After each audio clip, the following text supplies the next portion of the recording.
បែបណាជាវាសនាឬមួយជាសូបិនថ្ងៃនេះជាថ្ងៃល្អ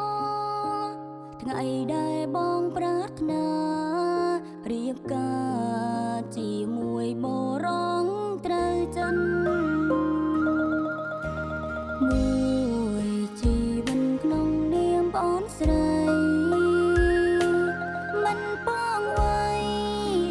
សូមត្រឹមឃើញបងណសូមឲ្យជួបស្នេហ៍បាន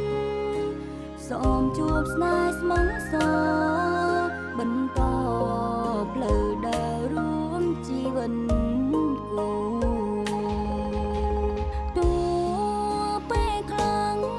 បានស្រីសំដីមិនល្អតែប្អូនចង់ឃើញបងមានក្តីសុខព្រ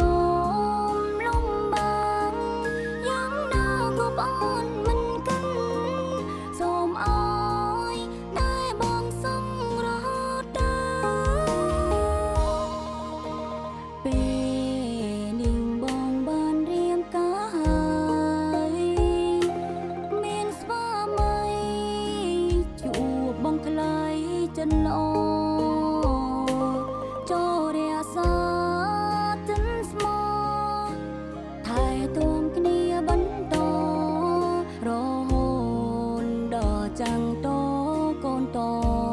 ចៅ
បងថ្លៃ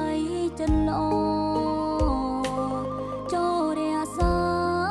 ចិនស្មោថែទាំគ្នាបន្តរហូតដល់ចាំងតកូនតចៅរហូតដល់ចាំងត